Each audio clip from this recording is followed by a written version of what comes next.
Hey everybody, what is going on? Hexlex here. I got another Master Duel video for you, coming at you with a post-ban list version of Fiendsmith Mitsurugi.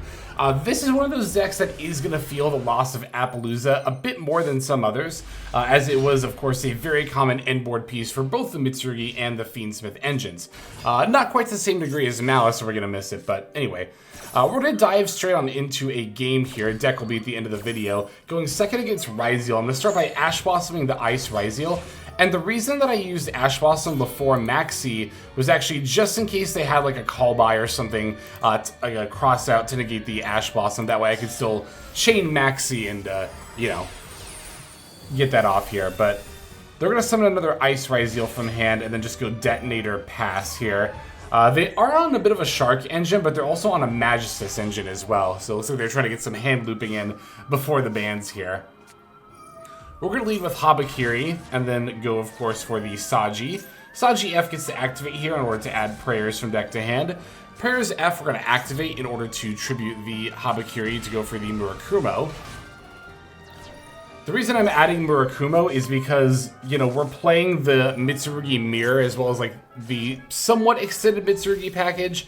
Not, like, a full package. You'll see what I mean in the deck list, but I don't mind adding Murakumo to hand because we can summon the Futsu no Mitama, I think it's called, from deck later. Or, of course, you can always just summon a Habakiri from deck. It doesn't really matter. Opponent's being very patient with their Detonator pops here, which is good on them. They definitely should be.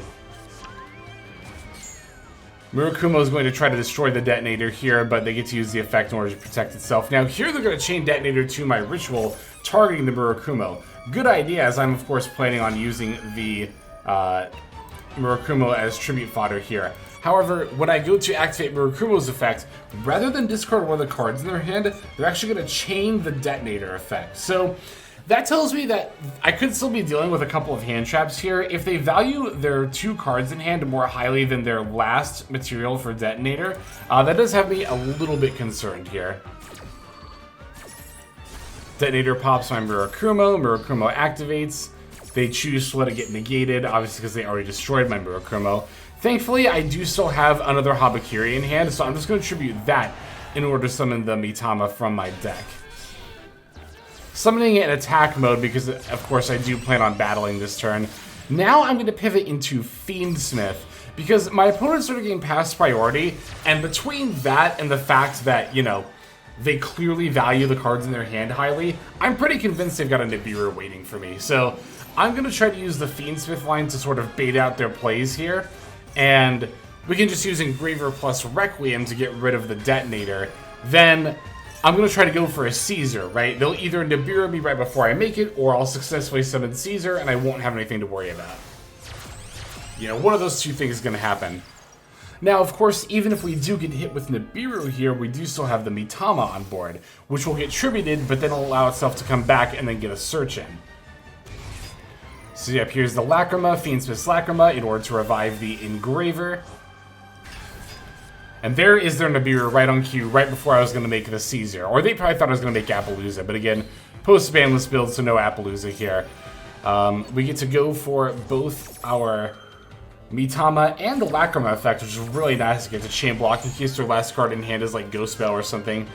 We can add Mitsurugi Mirror here, and then I would summon Magnum Hut. So if I really wanted to with the Mirror, I could have still summoned like a Habakiri or a Murakumo from my graveyard, but I think it's obviously just better to leave the Futsu no Mitama in play. That way on my opponent's turn when they special summon, I can just revive Murakumo anyway. But yeah, so Magnum Hut, obviously between that and the Mitama, we can easily battle over the Nib. It's almost always a misplay to put Nibiru in defense mode. Definitely don't do that for the exact reason here. That just becomes a lot easier to battle over. Even if it wasn't attack mode, I could have, I guess, tried to have gone for a Little Knight or something, but it would have made me use more resources to get over it. Either way, though, wanted to start with this going second duel here, but we still have some more pretty back and forth gameplay. Let me find a game. I think I've got one where I'm playing through Droll here. Let's watch that next. Alright, for this duel, I'm going up against Pure Mitsurugi, and this, if I remember right, should be the game where we end up playing through Droll and Blackbird. Yeah, I tried Pure Mitsurugi a little bit, and I probably will still end up covering it for a post-banless build, but I just like the Fiendsmith variant so much more. Like, yeah, there are some pretty good Mitsurugi cards that we don't have room to play, like the Quick Play spell that pops, or the Wosu, which is like the Kaiju. We're not even on Great Purification in this build, but I just think the Fiendsmith engine is better to have, and this game's going to kind of show why, right? We're going to get hit with Droll and Lockbird, not uncommon at all, of course, but thankfully, for starters, right, we went draw phase prayers, which you should absolutely be doing the vast majority of the time. If you're going to end up using that prayers to add Habakiri from deck to hand, there's literally no reason not to do it during the draw phase and play around the Droll and Lockbird. Because remember, Droll and Lockbird says that it only can stop effects, except during the draw phase. So because we were able to play around it that way, we were still able to use Saji to get Ritual here, and then we can still use the Ritual in order to turbo out Murakumo from the deck, which of course is one of the things we care most about with the Mitsurugi engine. Now, don't get me wrong, Droll and Lockbird is still really good against the Mitsurugi, engine / deck, but doesn't completely shut it out. This Dominus Impulse on the Ritual, however, will hurt a little bit more. I'm going to end up using the Mirror in order to summon out the Mitama from my hand by tributing the Habakiri. Then I'm going to use Magnum Hut on my own Habakiri just to get another body on board. That way I can link it with the Night Sword Serpent in order to be able to make Moon of Close Heaven. And I've discussed this before, but this is a lot of the reason why I really like having the Fiendsmith engine in this deck. It's not just that it adds to your end board, it also gives you many more options for plays, especially through the Droll and Lockbird. Because the Fiendsmith engine doesn't really care about Droll at all. Except for Engraver adding tracks, then you care if you get hit with Droll, but that's the only point at which you care about it. For the line where you go Moon of Close Heaven into Fiendsmith, for that you don't care about Droll at all.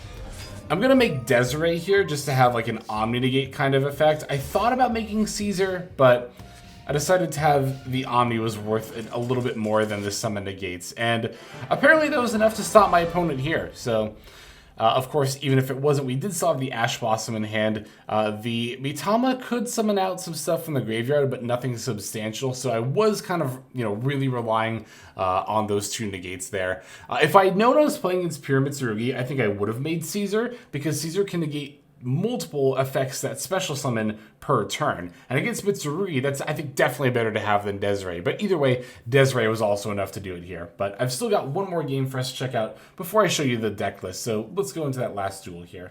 And for this last duel, we're going to be up against Regenesis.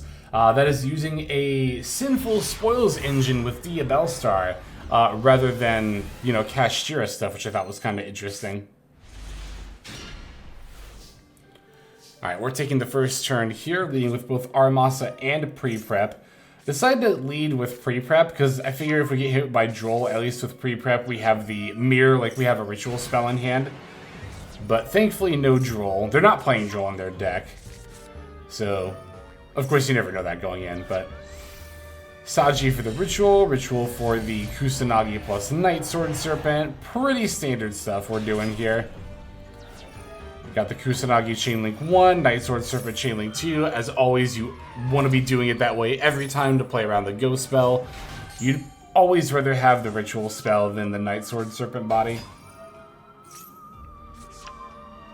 Alright, here we're going to normal summon Aramasa to add the Murakumo. And I can actually use the Mirror to summon the Murakumo here. Although, to be fair, now I can't summon the... Well, yeah, I can't summon the Habakiri out of the graveyard, but that doesn't super matter, right? Because I can just use Ritual to summon... Like, I can just add, Futsu no Mitama and summon that from hand. Or I could just summon it from deck right now, which looks like is what I'm doing here. And then I could still summon a Habakiri from hand if I really wanted to, but don't really need to. Oh no, I already did that part. What am I saying? For some reason, I thought I had not used the second effective Ritual yet. Alright, yep, so here's the Galaxy Eyes Photon Lord. Prayers F, tribute the Mitama. Just add a Habakiri, and then we get the extra body here.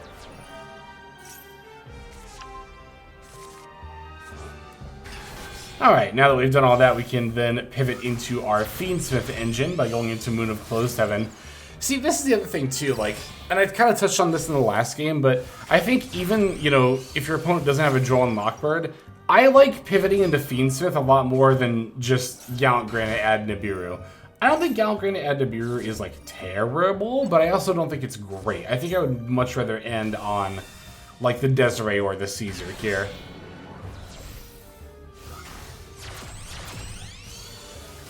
I think if I remember right, we are going to make Caesar, and then... Yeah, here we go. Oh, no, we're making Desiree. Oh, and then we're going to still make Little Knight, I think, right? Yeah, yet making Little Knight with sequence plus the extra Saji. I guess we do already have a Monster Negate up, so I like having a Monster Negate plus an Omni Negate. Then setting Prayers Pass. I mean, against Regenesis, I'd rather have Desiree than Caesar, for sure. Alright, they're gonna go Lava Golem here, but then funnily enough, as soon as I use the Mitama effect just once to add back the ritual with Kusanagi, they immediately concede. They're immediately just like, I don't want any part of that. I think they might have recognized that at that point I can simply revive the Murakumo, since they did tribute away my Galaxy Eyes Photon Lord there. But yeah, so there's our games. Let me show you the post-ban list build and what's going on with that here.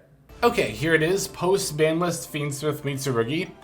As always, we've got the one call by, only the 2 Droll and Lockbirds, and no Appaloosa in the extra deck. So, although, again, not nearly to the degree of a deck like Malice, which very much relied on mid-combo Appaloosa, even more so than it as an end board piece, honestly, in a lot of ways. This deck, while it does miss Appaloosa quite a bit, it does miss it more so as an end board piece rather than making it mid-combo. I will admit that the end boards definitely do feel weaker without the Appaloosa, but of course that's not to say they are terrible by any means. Our main end board of like the IP plus the Futsuno Mitama, plus whatever the Fiendsmith line got you is definitely still here, right? And that's obviously still good enough, plus the number 90 as well. I expect in a lot of Mitsurugi decks, the number 90 Galaxy Eyes Photon Lord is actually going to end up carrying pretty hard, especially in the wake of the Appaloosa ban, right? Because it still gives you some amount of monster negates both mid-combo and on your end board, but obviously it's just the one as opposed to multiple. And the thing about Galaxy Eyes Photon Lord that's a little bit risky is that if you're using Murakumo as a material, sometimes if this gets like negated or just... I'm trying to think of situations where, your Murakumo might be stuck underneath this as a material and you can't get into the graveyard in time to summon it off the Mitama. Sometimes it's not even that you can't detach it at all, it's just that the timing doesn't work out, right? Like your opponent is special summoning a monster that you actively want to destroy, but you haven't activated number 90 Galaxy Eyes Photon Lord yet, which means your Murakumo isn't in the graveyard yet, which means the Mitama can't revive it. So, number 90 is still very strong, but obviously, of course, weaker in more ways than one than setting up an Appaloosa. But as mentioned before, I really like Fiendsmith Mitsurugi more than Pure. I think not just for the Fiendsmith engine's ability to play through Droll, but just because this deck has more to do, right? I did try Pure Mitsurugi a little bit, and like I said, I will at some point, I'm sure, still make another video on it.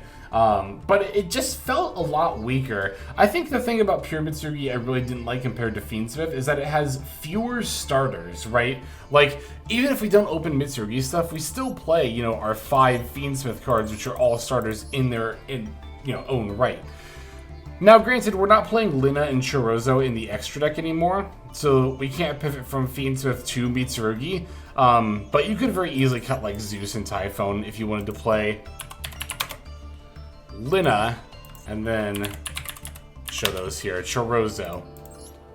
Yeah, if you play those 2 cards in your extra deck, you can set up a combo line where your Fiendsmith engine lets you go into King of the Feral Imps, and then of course you can add Habakiri and just pop off with Mitsurugi stuff. But that said, I've been playing this deck a lot, both this season and last, and I haven't had a scenario yet where I've needed Lina and Chorozo to be able to make plays. So I cut them for Zeus and Typhon to see if those would come up. They really haven't. Honestly, a good portion of your extra deck won't come up in most games, but it's still important to have a lot of options here. Like Exciton Knight is not only a board wipe, but it's also a Light Fiend, so it's another way to go into your Fiendsmith stuff. Hope Harbinger, if you know you're up against like a Galaxy or a Sky Striker deck or something, you can make this instead of the Galaxy Eyes Photon Lord, etc., etc. But anyway, yeah, that pretty much covers everything I wanted to talk about for this list. So thanks as always for watching. Super appreciate it. But that's going to do it. So let's move on to our outro. Hey everybody, Hexlex here. Thank you so very much for watching all the way to the very end of the video, which by the way is one of the best ways to support the channel. Speaking of supporting the channel, take a look at the names on screen. These are folks who have been so generous as to either join as a YouTube member or subscribe over on patreon.com/Hexlex to support. There's also perks for doing so.